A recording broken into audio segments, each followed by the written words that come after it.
Welcome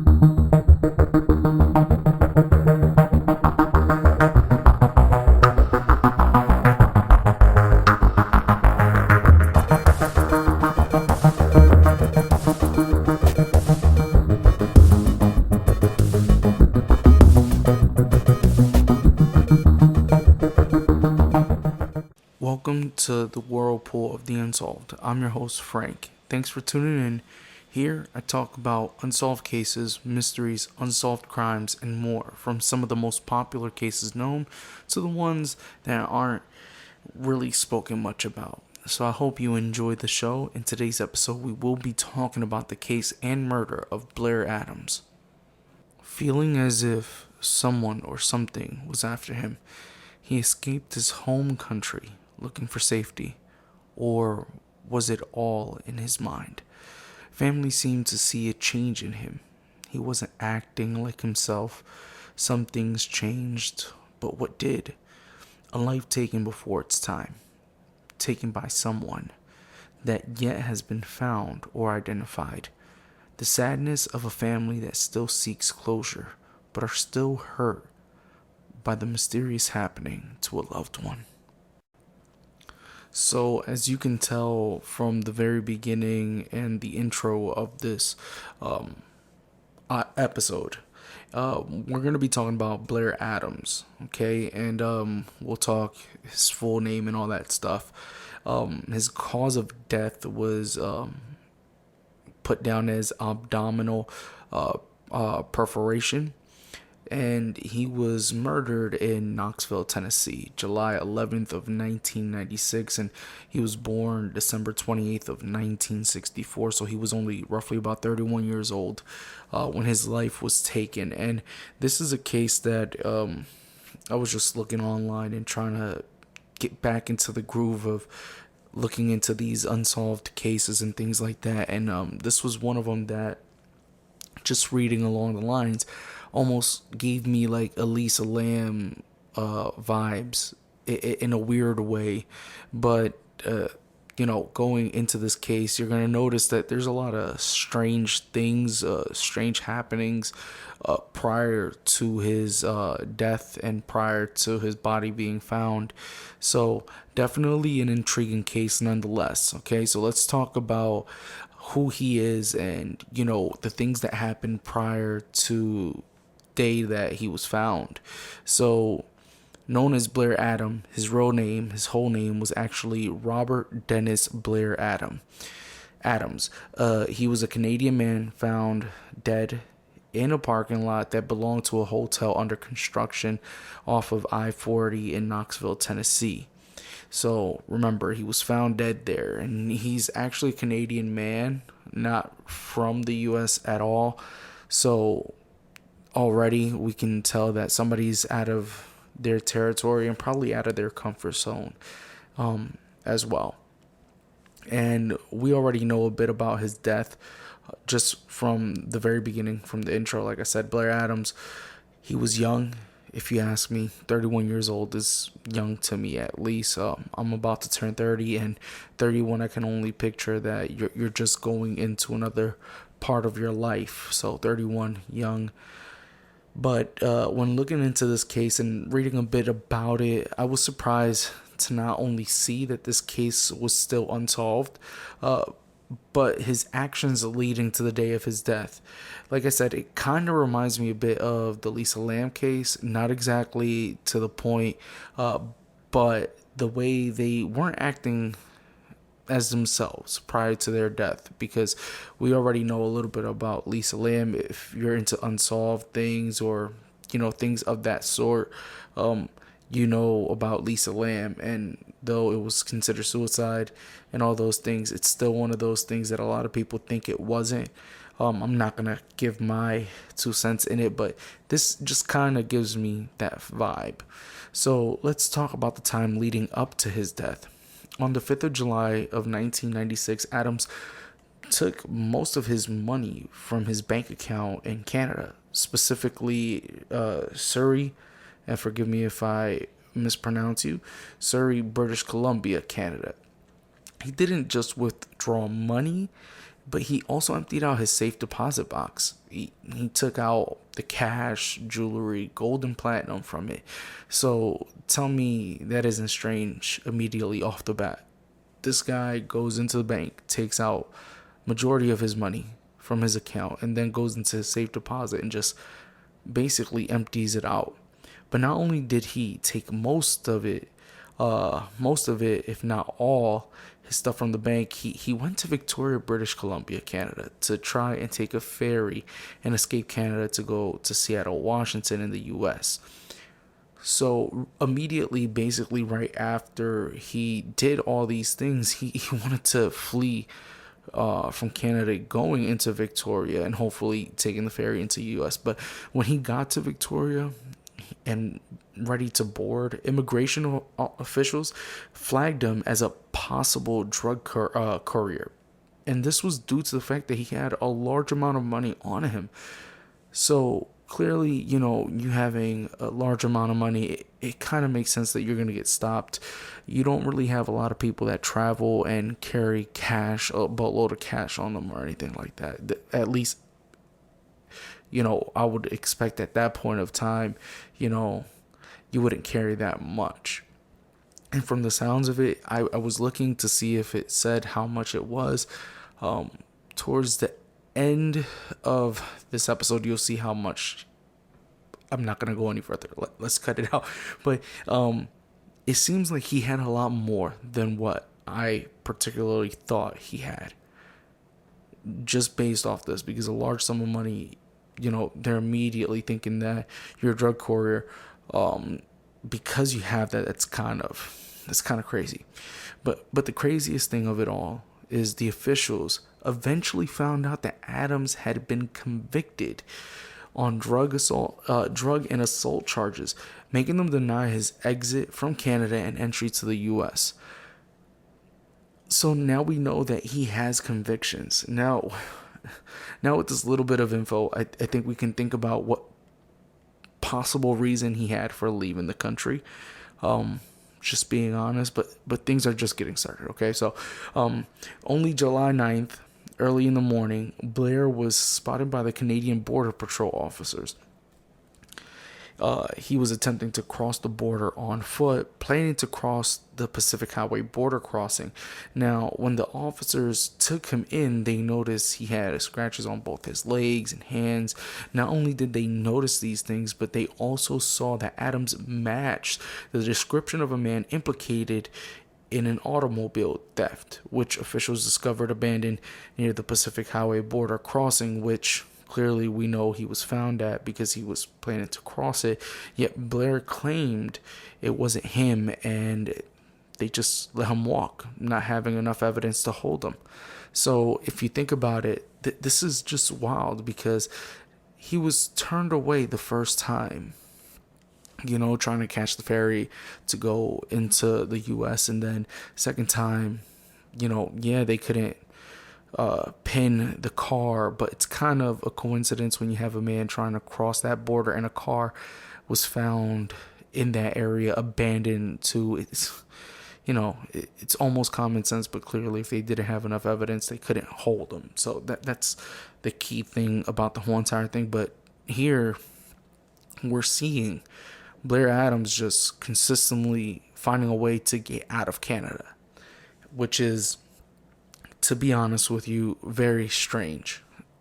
Just on my personal thoughts on it. Just because it's like, why are you so eager to leave? You've attempted it, the first time they didn't let you, so you attempted it again, and now we're going into a third time, because clearly trying twice, he still didn't give up trying to come to the U.S. Adams eventually got into the U.S., entering by car on July 10th.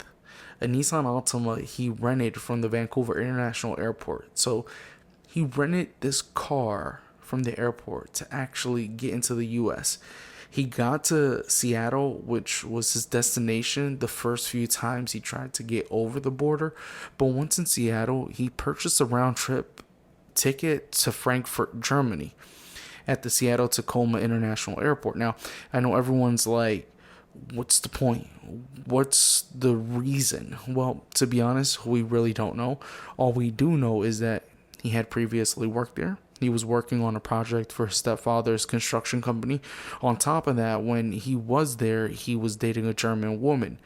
Eventually, during investigation, the woman had admitted that, to the police that he never visited her or contacted her. So why did he purchase a round trip to Germany? Well, the crazy thing is, after purchasing those tickets, he changed his mind and chose not to take the flight to Frankfurt, but to get a one-way ticket to Washington, D.C.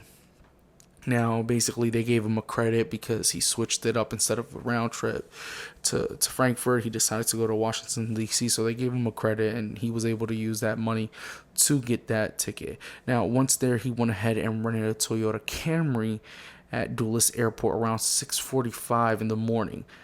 Later that morning on U.S. Route 250 in Troy, Virginia, he backed his car into another car, causing clear but minor damage to the car. So this goes back into me thinking that this guy is in a rush. Like, for whatever reason, this guy's in a rush. It almost feels like he doesn't even know himself where he's going. Like he's like a chicken with its head cut off. He knows he wants to leave Canada for whatever reason. We don't even know. He goes into Seattle, Washington, and then he's like, let me go to, Frankfurt, Germany, and then whoops, changes his mind, and then decides, hey, let's go to Washington, D.C., and then like, oh yeah, we're here, let's go ahead. And the funny thing is, we don't even know what's going on in these places. If he's just going, jumping, just like constantly running, we don't know. We don't know if he's stopping, if he's talking to somebody. We don't know much. If you haven't noticed yet, I will tell you, all this is happening extremely fast. As you can tell, it feels like Adams is definitely running away from something or someone. He is constantly on the move and never still, which is really mind-boggling to me. On top of that, I don't think he's even thinking clearly. Like I said, this man it doesn't feel like he's in a right state of mind. Now, the driver of the car that got hit told detectives Adams seemed nice but was in a hurry, which once again confirms my thought of this guy is just going. Now, why, we have no idea. But, it is what it is. Just sharing this with you. It just feels like he's been very active. He's moving so quickly that there's barely even time for me to share my thoughts as much as I would, at least at this moment. Because like I said, there's so much and it's like ongoing. And the thing is, there's not much information on this case, but it's like go. But clearly it seems to me, at least, he's running from something. Like I said, the story is go. He's moving.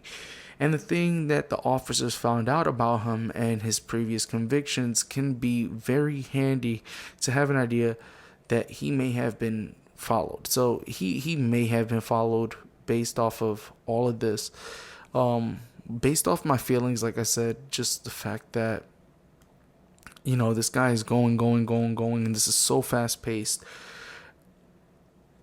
Based off what, those officers found out at the border about his conviction and stuff, can bring us to kind of have an idea of what, that he's actually being followed, and kind of an idea of why. It may have to do with drugs or money or something like that. So this is very, very strange. But by whom? Who would he be followed by? We can honestly only speculate. Now, Adams arrived in Knoxville, Tennessee, after this accident, sometime in the evening of July 10th. He was first seen at a gas station at Strawberry Plains Pike at 5:30 p.m. Based on what we know, that was the first official sighting of Adams there in Knoxville. There at the gas station, Adams told the clerk that he was having issues getting into the car. the car key was giving him problems. So he's basically telling the clerk, hey, I'm having issues getting into my car. My key isn't working. The clerk then contacted someone to come. Hence, Gerald Sapp, an interstate repair service driver, arrived to help Adams with his problem, with the issue that he was having. But Sapp noticed that Adams was using a key that didn't even belong to the Toyota that he was driving, but it was a key that belonged to that it didn't belong to the Nissan that he was driving, but if anything, it belonged to a Toyota, which was the Toyota that he had left at Seattle. So now this guy is using a car key that doesn't even belong to this car that he's been driving. So what's up with that? I have no idea. I'm being honest. And like I said, it goes back to it being very, very strange. Now, Sapp told Adams it was the wrong key and to look in his pockets for the correct key. Even with Sapp telling him this, Adams didn't even bother looking into his pockets. Sapp said to him, if you drove this thing up here, you gotta have another key in your pocket. But since Adams didn't bother looking, Sapp thought that Adams was a bit nuts, because Adams kept saying that he had the right key for the car, which clearly it wasn't. Sapp arranged the car to get towed to a local repair shop and dropped off Adams at a Fairfield Inn in Knoxville. So you can tell that it's already strange. Like, this is crazy. Like, he's trying to use a key that doesn't even belong to that car. So where is the key? How has he been driving?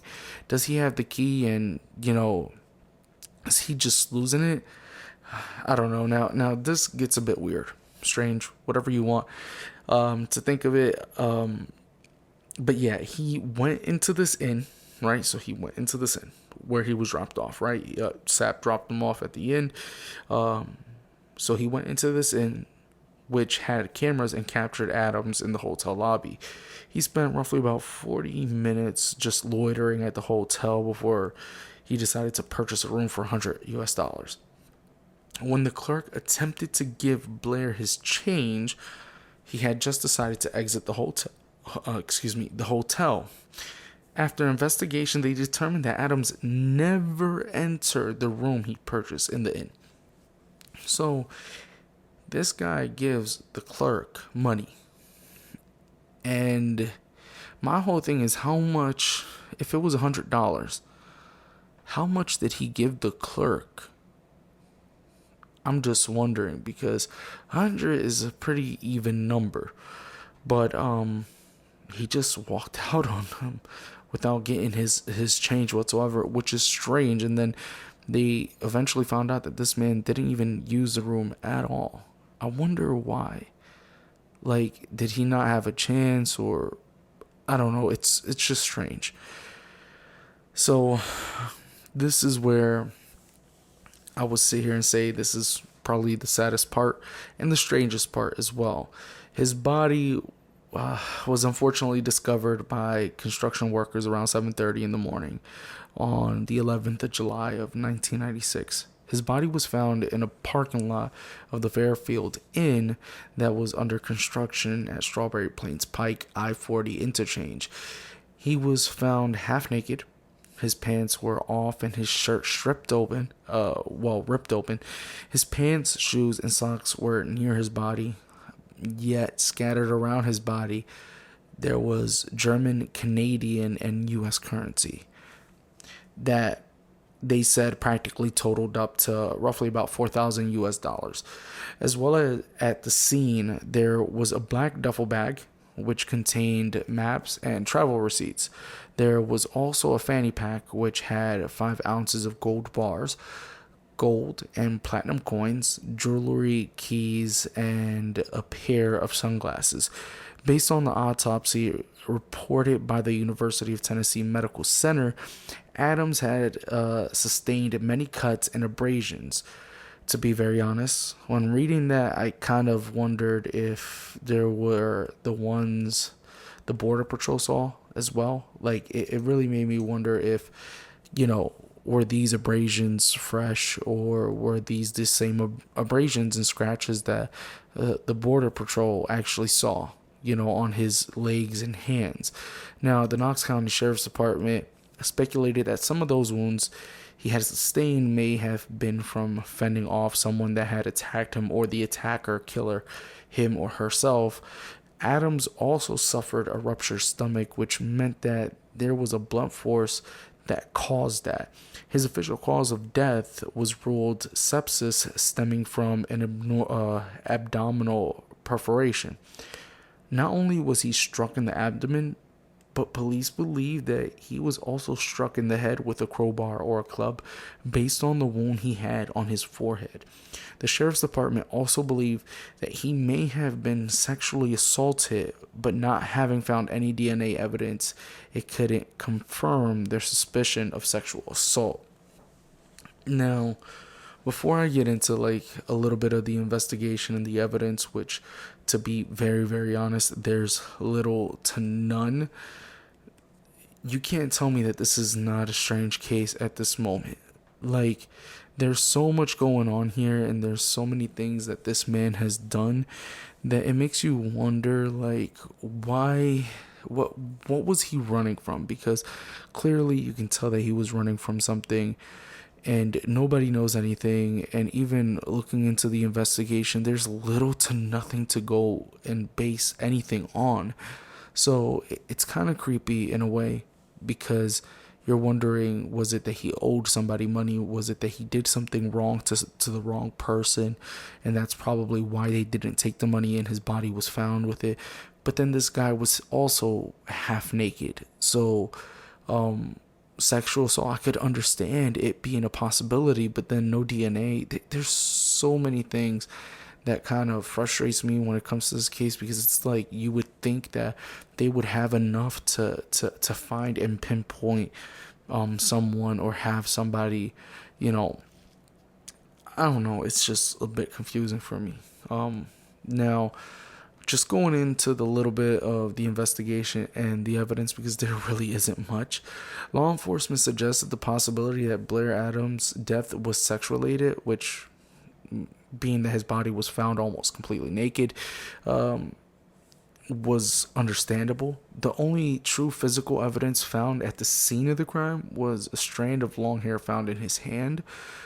When investigating and talking to his mother said that he was starting to act oddly in the weeks leading to his exit from Canada. She asked what was the issue and what was bothering him, but Adams refused to tell her anything. Even when talking to his friends, they had said that he was acting strange, also telling them that someone was trying to kill him. He was sober for 2 years at the time of his death, meaning he may have been a heavy drinker before. He also told his mother that someone was spreading rumors about him, which, if you ask me, all this is very strange. I'm pretty sure we're all, or mostly all, are thinking the same thing. Like I said, he may have owed some bad people money and try to flee, but then again, it doesn't make sense that all that money and gold was still around him when found. Like I said, it's really strange. In an interview with local enforcement, it was revealed that the police department never received a credible tip in the Blair Adams murder case, though there was a composite sketch of a man that was witnessed by 2 women that claimed to have seen him talking to Adams outside a Crackle Barrel restaurant in Knoxville prior to his death. That's all we have for evidence. That's why I said, it's strange, because he was acting odd. His mother, his friends, they kind of noticed that he was acting odd, and we don't even know why he was acting that way, whether or not he started drinking or he took something that he shouldn't have. We really don't know, and I'm going to be very, very honest here. The truth of the matter is that there's little to anything in evidence to kind of really put a foot down and say, hey, this is what most likely happened. We can only suspect what may have happened. He may have owed money. He may have taken something and lost his wits. Who knows? But this guy, withdrew everything he had in his account, mainly everything he had in account, in his safe deposit box, and he's found with it, basically, if you really think about it, a duffel bag full of travel receipts and so on, and then his little fanny pack with his gold bars and the money spread around him. Could that have been a serial killer? Could it have been someone that wasn't really caring of the money and what he had on him, but just was a sexual predator that took advantage of him and his state of mind? There's a lot of if, ands, and buts, and to be honest with you, this is one of those cases where it's like, I don't even know what to say or what to think, because clearly he may have not been in the right state of mind. And based off his old convictions, he probably had a reason for acting and reacting the way he was. Who knows? Maybe he didn't owe money, but, there was a rumor spread about him, and I tried to research and see what was this rumor, but there was nothing, honestly, that I found about a rumor and what the rumor was about him. So we don't even know that. So it's like one of those things. What happened? Was it just a random killing? But then you wonder, why was he acting the way he was acting? Was it somebody that was really looking for him and really trying to kill him? Somebody that threatened his life? The same person that made the rumor? I have no idea. And to be honest with you, I would definitely love your thoughts, because to be honest with you, this is a very, very strange case. And the fact that there's little evidence, and it's scary to think that this person just decided all of a sudden to escape Canada and then decide to take a round trip to Germany, which then decided, no, that's not what he wanted. And then just basically flew across the country and drove into the center of the country. It's just, I don't know. There's something about it that's just off to me. But that's just my personal opinion of the whole entire thing. I would definitely love your guys' thoughts and input. With all that said, though, thank you. And I hope you enjoyed this episode of Whirlpool of the Unsolved. Check in next week for a new episode, and make sure that you like the podcast and follow the social media pages. Instagram at Whirlpool of the Unsolved Podcast, Twitter at WOT Unsolved Pod, and the Facebook page. Till next time.